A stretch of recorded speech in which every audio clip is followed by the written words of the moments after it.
यहाँ से फैसल जाहिद आपकी खिदमत में एक बार फिर हाजिर है। आपने उम्मीद है आपने हमारी लास्ट वीडियो को देखा होगा, उसकी कंटिन्यूटी में हम एक वीडियो बनाना चाह रहे हैं और हम हसन भाई से कुछ टेक्निकल क्वेश्चन करेंगे। और एक क्वेश्चन जो मेरा हसन भाई से बनता है वो मैं करूँगा। कैसे हसन भाई आप?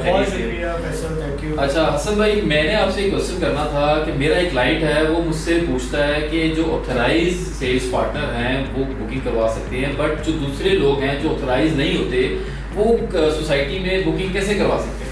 फैसल, आपने बड़ा अच्छा जो है सवाल किया और ये हमने देखा कि जिस वक्त इसकी प्री लॉन्च बुकिंग थी उस वक्त भी ये काफ़ी इशू जो है वो देखने में आया। होता ये है फैसल भाई कि जो ऑथराइज्ड सेल्स पार्टनर होते हैं, मैं हमेशा अपने जो क्लाइंट्स हैं, जो व्यूअर्स हैं, उनको मैं कहता हूँ कि जो जिस भी प्रोजेक्ट के अंदर वो इन्वेस्टमेंट कर रहे हैं, कोशिश कर रहे हैं कि वो एक दफ़ा जो है उसको वेरीफाई कर लें कि जिनके साथ वो ट्रांजैक्शन करने लगे हैं, जिनके थ्रू वो अपनी बुकिंग करवाने लगे हैं, उनको एक दफ़ा मतलब मेक श्योर कर लें कि वो वाकई ऑथराइज्ड उनके सेल्स पार्टनर हैं या नहीं है। अच्छा, जो नॉन ऑथराइज्ड होते हैं वो कैसे बुकिंग करवा लेते हैं? वो एक्चुअली होता ये है कि बहुत सारे ऑथराइज सेल्स पार्टनर के साथ जो है उनके सब डीलर्स अटैच्ड होते हैं और जो कि अपने आप समझ लें कि किसी भी सेल्स पार्टनर के थ्रू ही वो बुकिंग करवा सकते हैं। उनके अपनी भी क्लाइंटेल होती है, क्योंकि जो मार्केट के अंदर लोग काम कर रहे हैं, हर मुख्तलिफ सेक्टर्स में, मुख्तलिफ ब्लॉक्स में, मुख्तलिफ महलों के अंदर, सोसाइटीज़ के अंदर बहुत सारा डीलर्स का नेटवर्क होता है। तो हर डीलर जो है वो हर प्रोजेक्ट का सेल्स ऑथराइज पार्टनर नहीं होता, लिहाजा उनकी अपनी क्लाइंटेल होती है और जो उनके अपने क्लाइंट्स होते हैं वो उनसे रिक्वेस्ट करते हैं जी कि इस प्रोजेक्ट के ऊपर थोड़ी सी वर्किंग करके बताएं, अगर ये क्रेडिबल है और फ्यूचरिस्टिक प्रोजेक्ट है, यहाँ पे इन्वेस्टमेंट करना अगर बहुत अच्छा है तो काइंडली हमारी इन्वेस्टमेंट भी करवाएं। सो वो क्या करते हैं कि वो क्योंकि एक नेटवर्क होता है मार्केट के अंदर, तो वो चेक करते हैं कि जो जहाँ पे उनके ताल्लुकात ज़्यादा अच्छे होते हैं तो वहाँ से बुकिंग जो है वो इंश्योर कर लेते हैं और अपने क्लाइंट्स की जो है बुकिंग करवा लेते हैं। लेकिन यहाँ पे मैं सिर्फ एक नुक्ते की बात आपको बताऊंगा कि जो नॉन ऑथराइज सेल्स पार्टनर है, अगर वो किसी ऑथराइज डीलर से जो है जो स्मार्ट सिटी का सेल्स पार्टनर है, अगर उससे बुकिंग नहीं करवा रहा तो काइंडली उनको आपने किसी भी किस्म की पेमेंट जो है वो उनके हैंडओवर नहीं करनी है, बिकॉज जिस वक्त फ्रेश बुकिंग होती है खासतौर पे उस वक्त आपको जितनी अपनी बुकिंग की पेमेंट है वो कंपनी के अकाउंट में देनी होती है। जो स्मार्ट सिटी का अकाउंट है उसके अंदर आपको अपनी पेमेंट वहाँ पे डिपॉजिट करवानी होती है। उसके बाद जो ऑथराइज सेल्स पार्टनर है वो आपकी जो रिक्वायर्ड डॉक्यूमेंटेशन है वो लेके तो कंपनी में जो आपने ट्रांजैक्शन की होती है उसके प्रूफ्स के साथ वो वहाँ पे आपकी बुकिंग को इंश्योर करते हैं। जी हसन भाई। अच्छा हसन भाई, आज अब आपसे कुछ टेक्निकल क्वेश्चंस करेंगे, जैसा कि मैंने लास्ट वीडियो में आपसे जिक्र किया था। अच्छा, हमारा पहला क्वेश्चन ये है कि इलामा इकबाल इंटरनेशनल एयरपोर्ट से लाहौर स्मार्ट सिटी का क्या एग्जैक्टली डिस्टेंस बनता है और जो उसके सराउंडिंग में सिटीज़ हैं उसका क्या डिस्टेंस बनता है? पहले इसमें हमें बताना। फैसल भाई, सबसे पहले तो मैं आपको ये कहूँगा कि लाहौर स्मार्ट सिटी जो है ये इस वक्त अल्हम्दुलिल्लाह लाहौर के अंदर ये वाहिद ऐसा प्रोजेक्ट है। मैंने लाहौर के अंदर इसलिए कहा है कि बहुत सारे लोग जो हैं वो ये कहते हैं कि ये लाहौर का प्रोजेक्ट नहीं है, ये लाहौर से बाहर है। तो हम अगर बात करें तो आज से कुछ अर्सा पहले तक शादरा टाउन जो है ये भी लाहौर का पार्ट नहीं होता था और ये अब प्रॉपर लाहौर के अंदर कंसीडर किया जाता है। इसी तरह शादरा से आप समझ लें कि कोई 5-7 मिनट की ड्राइव के ऊपर ये आपकी ये लाहौर स्मार्ट सिटी की लोकेशन है और ये वाहिद ऐसा हाउसिंग प्रोजेक्ट है जिसके पास जो तीनों मेन रोड्स की एक्सेस है वो बहुत इजी है। यानी कि अगर आप लाहौर स्मार्ट सिटी फ्यूचर में इंशाल्लाह डेवलप हो जाएगा, वहाँ पे जिस वक्त लोग रहना शुरू करेंगे, अगर वो मोटरवे पे जाना चाहते हैं तो उनके लिए मोटरवे की एक्सेस जो है वेरी इजीएस्ट रादर देन जो मतलब अगर लेट्स से मैं इस पे छोटी सी एग्जांपल दे देता हूँ कि डीएचए से अगर कोई इस्लामाबाद जाना चाहता है तो वो रिंग रोड इस्तेमाल करेगा मोटरवे पे जाने के लिए या इंटरसिटी जाएगा। कोई बैरियर टाउन से जाना चाहता है तो वो कैनाल रोड को पकड़ेगा और अगेन उसको मोटरवे पे जाते जाते जो है तकरीबन कोई 1 घंटा लग जाएगा। लेकिन लाहौर स्मार्ट सिटी की साइड जो है ये माशाल्लाह बहुत ही अच्छी लोकेशन पे लोकेटेड है। यहाँ से आपको जीटी रोड बिल्कुल साथ है, आपने उधर जाना है, मोटरवे पे जाना है, मोटरवे की एक्सेस आपके पास है। आपने रिंग रोड पे आना है, आपने रिंग रोड, इस मध्य के रिंग रोड का मकसद ये है कि वो पूरे सिटी को जो है वो एक रिंग बना के रखा हुआ है। और आपने इवन डिफेंस में जाना है, आपने किसी भी ऐसी जगह पे जाना है जहाँ पे आपको कोई भी काम है, तो रिंग रोड की एक्सेस जो है वो आपको मिल सकती है। अच्छा, आपने कहा कि कितना डिस्टेंस है जी, इसका जो ड्राइव टाइम है ये तकरीबन रिंग रोड के ऊपर 25 मिनट्स का ड्राइव टाइम है। और आप इजीली जो है लाहौर स्मार्ट सिटी की साइड से आप लाहौर जो अल्लामा इकबाल इंटरनेशनल एयरपोर्ट है, विद इन 25 मिनट्स इंशाल्लाह आप पहुंच जाएंगे। और जो सराउंडिंग में जो उसके एरियाज हैं लाइक गुजरावाला जी, देखिए गुजरावाला आप जीटी रोड का इंतखाब करेंगे गुजरावाला जाने के लिए, तो मेरा ख्याल है कि हार्डली आप लाहौर स्मार्ट सिटी की साइड से आधे घंटे के अंदर हार्डली कोई 30 मिनट की ड्राइव है। चूंकि वो इंटरसिटी ड्राइव है आपकी, तो उसमें आपको कोई मतलब हर्डल्स आ सकते हैं। सो हम इसमें सेफली कह सकते हैं कि आपको 30 to 35 मिनट्स जो है ना आपको जो है ना वो लगेंगे गुजरावाला जाने के लिए। अगर आपने शेखुपुरा जाना है तो शेखुपुरा के लिए आप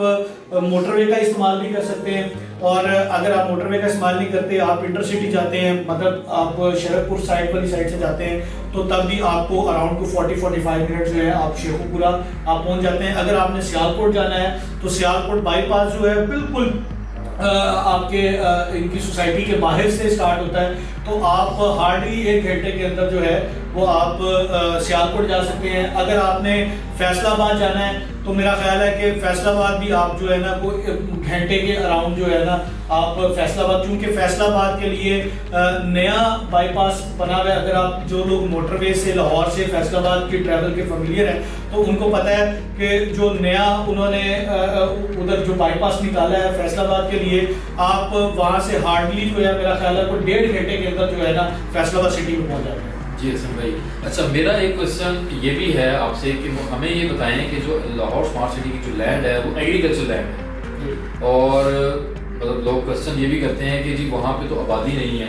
तो ये ऐसा लगता है कि ये 10 से 12 साल के बाद जाके ये एरिया डेवलप होगा, तो इस पर आप क्या कहेंगे? देखिए फैसल भाई, ऐसी हरगिज़ बात नहीं है। जिन लोगों जो तो मतलब लाहौर के रिहायशी हैं, ख़ासतौर पर जो पुराना मतलब लाहौर में रहते आ रहे हैं, जिन्होंने लाहौर पे एक्सप्लोर किया है, उन लोगों को एग्जैक्ट अंडरस्टैंडिंग है कि जो मैंने अभी रेफरेंस भी कोट किया शादरा टाउन का, शादरा जो है एक वेल पॉपुलेटेड एरिया है। इसके साथ जो जीटी रोड है जो गुजरावाला को जा रही है, अगर हम जीटी रोड की बात करें तो इसके लेफ्ट राइट जो है ये आप समझ लें कि 90% जो है ये वेल पॉपुलेटेड जो है ये एरिया है। अगर हम लाहौर स्मार्ट सिटी की एग्जैक्ट लोकेशन की बात करें तो लाहौर स्मार्ट सिटी के सामने मतलब जीटी रोड के ऊपर 2 से 3 जो है हाउसिंग प्रोजेक्ट है जो माशाल्लाह काफ़ी ज़्यादा वेल पॉपुलेटेड है। वहाँ पे आपको मार्केट्स भी अवेलेबल हैं, आपको लोकल ट्रांसपोर्ट जो है वो अवेलेबल है। इसके अलावा आपने अगर लेट से किसी ने इंटरसिटी जाना है तो वो रिंग रोड का इंतखाब कर सकता है। अगर उन्होंने माल रोड साइड पे जाना है तो वो रिंग रोड से जा सकते हैं। अगर उन्होंने लेट से जाना है अनारकली जाना है तो यस, अनारकली जाने के लिए उनको इंटरसिटी जो है राउट लेना पड़ेगा, और वहाँ पे उनको मतलब ड्यू टू ट्रैफिक, क्योंकि जीटी रोड और मुल्तान रोड जो कनेक्टेड है आपस में, वहाँ पे दाता दरबार की वजह से, बत्ती चौक की वजह से काफ़ी ज़्यादा ट्रैफिक होती है तो मोस्टली। लेकिन अगर मैं बात करूं कि अगर आप लोकल ट्रांसपोर्ट लेंगे तो आप अपनी ट्रांसपोर्ट से ज़्यादा जल्दी वहां पहुंच जाएंगे। उसकी रीज़न ये है कि शादरा तक जो है मेट्रो बस आती है जो फिरोजपुर रोड गजूमता तक जाती है, और अगर आप मेट्रो बस का इंतखाब करते हैं और आपने जो है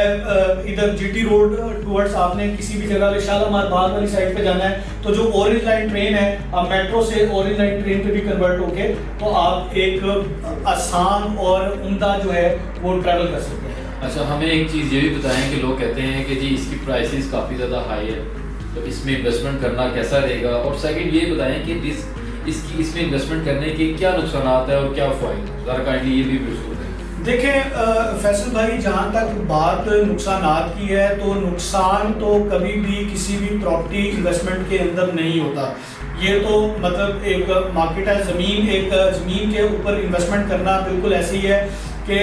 अगर तो वो प्रोजेक्ट जो है वो मार्केट के अंदर अगर उसकी हाइप क्रिएट हो जाए तो वो कहते हैं सियाने कि ये सोने के भाव भी बिक जाती है। लेकिन अगर लेट्स से हम ऐसी बात करें कि आपने किसी ऐसे प्रोजेक्ट पे इन्वेस्टमेंट कर दी है जो ऑन ग्राउंड प्रोजेक्ट नहीं है, अभी आपको नजर नहीं आ रहा, तो उसके अंदर हमेशा देखा ये जाता है कि जिस प्रोजेक्ट के ऊपर आप इन्वेस्टमेंट कर रहे हैं वो प्रोजेक्ट किसने इंट्रोड्यूस करवाया, उस प्रोजेक्ट की लोकेशन क्या है, उसके जो फीचर्स हैं प्रोजेक्ट के वो क्या है, उसके अंदर मतलब उसका जो मास्टर प्लान है उसमें क्या हैपनिंग है, क्या होने जा रहा है, कितना इंफ्रास्ट्रक्चर जो उसकी डेवलपमेंट है वो मॉडर्नाइज होने जा रही है। तो जब ये सारी चीज़ें होती हैं तो आप फिर प्रोजेक्ट का स्केल देख के उसके अंदर इन्वेस्टमेंट करते हैं। एक बात, दूसरी चीज़ ये है कि ये प्रोजेक्ट महंगा है दूसरे प्रोजेक्ट से, तो यहाँ पे मैं सिर्फ एक रेफरेंस कोट करूँगा कि जो छोटे प्रोजेक्ट्स हैं ख़ासतौर पे, जिस तरह आप ऐसे गार्डन ले लें, बिल्कुल करीब है लाहौर स्मार्ट सिटी के, लेकिन वो जो ऐसे गार्डन है वो आज जितना डेवलप हो गया है इट्स बिकम मतलब अगेन गली मोहल्ला, आपको वो हाउसिंग प्रोजेक्ट की जो है वो फील नहीं आती। अगर आप उसको कंपेयर करें बैरियर टाउन के प्रोजेक्ट से या DHA के प्रोजेक्ट्स के साथ, तो आपको पता लगता है कि आप किसी अच्छी लिवेबल जगह के अंदर रह रहे हैं जहाँ पे स्पेस भी है, जहाँ पे दुनिया की हर आसाइश जो है मुहैया की गई है। इसी तरह ये उन क्रेडिबल प्रोजेक्ट्स के अंदर है जो मतलब एक अच्छे स्केल का प्रोजेक्ट इंशाल्लाह फ्यूचर के अंदर होगा। इसमें मैं सिर्फ आपको एक बात बताऊं कि जो शरकपुर रोड के ऊपर प्रोजेक्ट्स हैं या इवन किसी और जगह पे, वहाँ पे जो छोटे हाउसिंग प्रोजेक्ट है वहाँ पे भी तकरीबन 4.5 लाख रुपए से लेके 5.5 साढ़े 5 लाख रुपए मरला तक जगह जो है वो सेल की जाती है इंस्टॉलमेंट के ऊपर आज के करंट सिनेरियोज में। और इसके डिसएडवांटेजेस तब तक रहेंगे जब तक ये प्रोजेक्ट जो है ये एक साइकोलॉजिकल इशू होता है, क्योंकि जब तक आपने कोई भी प्रोजेक्ट ऑन ग्राउंड ना देखा हुआ हो तो आपके लिए थोड़ा डिफिकल्ट होता है उसको अंडरस्टैंड करना, उसको डाइजेस्ट करना। लेकिन जिस वक्त वो ऑन ग्राउंड आ जाता है तो आपको पता लगता है कि ये लॉन्ग टर्म में या शॉर्ट टर्म में कितना फ्रूटफुल है। बहुत शुक्रिया हसन भाई। जी व्यूअर्स, उम्मीद है कि आपको अपने क्वेश्चंस का जवाब मिल चुका होगा। अगर आपके जहन में कोई भी और इस तरह का क्वेश्चन हो तो आप हमसे डायरेक्टली रब्ता करें। स्क्रीन पे दिए गए नंबर्स पर आप हमसे रब्ता कर सकते हैं और कमेंट में भी आप हमसे क्वेश्चन कर सकते हैं। अपने दोस्त फैसल जाहिर और हसन रजा को इजाज़त दीजिए। इंशाल्लाह मुलाकात होगी अगली वीडियो में। अल्लाह हाफिज़।